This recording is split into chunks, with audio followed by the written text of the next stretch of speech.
Welcome back, sailors. It's your captain speaking, and welcome to some game chat with the Cap. Do we like that name? I don't mind some game chat with the Cap. I want to kind of keep it random, so maybe I'll do like random chat with the Cap. I don't know. Again, I want to say that I just want to come out and talk about whatever I want to talk about. I don't necessarily even want to have a talk about gaming, but I love talking about gaming, so it's good. Speaking of which, it's important that we support each other in all of this, even when you don't agree with somebody or it's something that they do, a loved one, a friend. If you're not necessarily agreeing with something that they do, you should still support them. It's very important to have a support system in this life, and the people around you should be the ones supporting you. That being said, I have a friend who has a gaming channel. He has a Facebook group that you can go follow, and he also has a YouTube channel that you can follow and go check him out. It's RTP. Now, has a Z in it, so it's ITZRTP. You can go watch him. He streams. He's seeming like he's streaming every day. He's trying his best. You got to give him credit where it's due. And he's doing what he can. So make sure to go over there if you like watching some Blackout.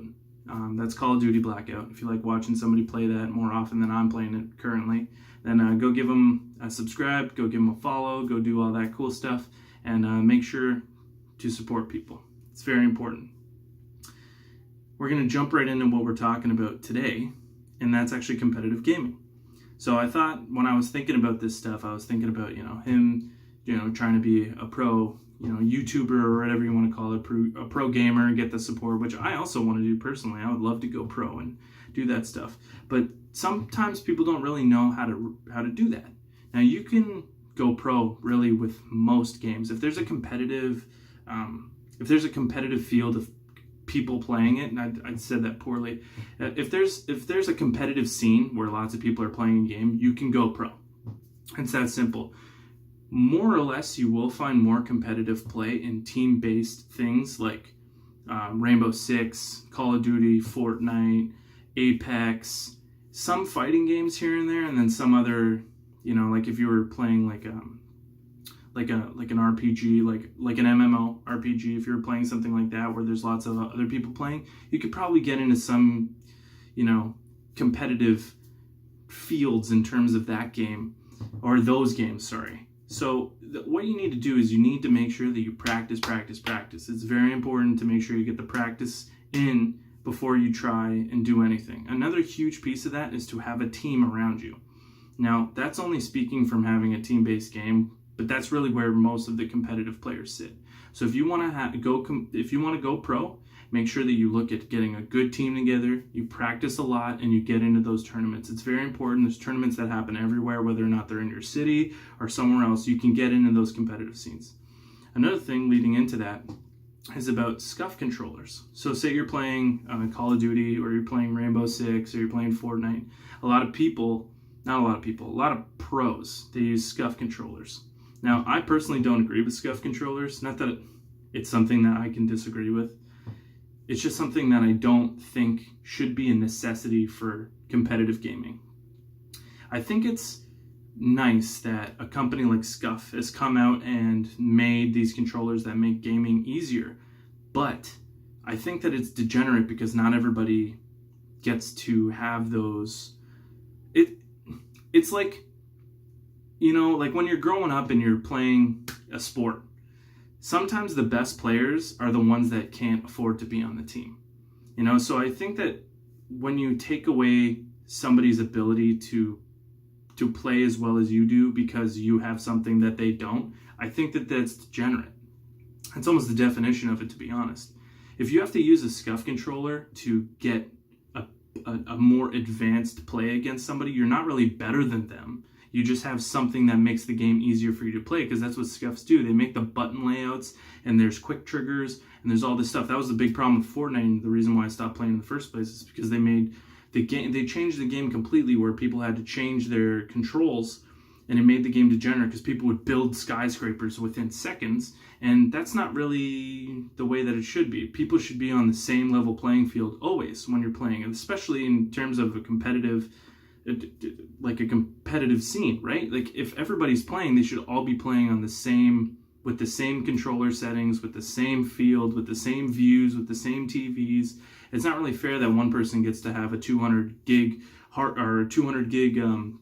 internet. They're moving their internet's fast as hell, and then they got the SCUF controller, and they got a gaming TV, and they have all this stuff set up, and their headset's the best. And it's like, well, no wonder that guy smoked me. That dude is on steroids, and I'm just chilling here eating a bagel. You know, like, it's completely different when you look at it from that aspect. And it shouldn't be that way, because there are kids, little kids, that will probably dummy most of us in a competitive game, and they don't have that stuff. You know, so I think that, yeah, I understand it, and yeah, it's maybe something that people should be investing in, but if you want to go competitive, it's a good idea to get a SCUF controller, because a lot of the pros that you're going to go against will have SCUF controllers. It's good to get into practice, and it's good to get into tournaments as fast as possible, and make sure that you have a great team with supporters around you. It's very important. Something that actually was bugging me last night is, so Final Fantasy has its reset at Final Fantasy Brave Exvius. It has its reset at 4 a.m. Now, that's only 4 a.m. because of my area, right? Because where I'm from, the time zones, blah, blah, blah. But I always thought it was kind of stupid. Like, why does California get a 12 o'clock reset time for every game? Like, every game is like Destiny, Brave Exvius. They're all 4 hours behind us, right? Because I'm Central Time. So it's like, why do they... you already live in California. Like, why do you get all the best stuff? Plus sandy beaches and, like, the best place on Earth. And I get screwed and have to wait until 4 a.m. when it's dark and sad out. You know, like, why do you get that and I don't? Like, why can't reset time be 8 o'clock for you? Like, why does it have to be 12 o'clock for me? Like, I understand that some places, like in China, like, they're, 12 hours ahead of me? So it's like, reset for them is 4 in the afternoon. Like, that's kind of awesome at the same time, too. Like, who cares if a reset or a download, like a game's updating, it's like, why the update happens at 11 o'clock and the game's down for maintenance for 5 hours? Like, who cares? Like, you know, you're either at school or you're working or you're doing something. You're usually busy from 11 o'clock till 4 o'clock. So, like, what's the problem? You know, so, like, I don't understand why they have it set up that way. I think it's something that needs to get fixed personally. But at the same time, I don't own this stuff and I don't control it.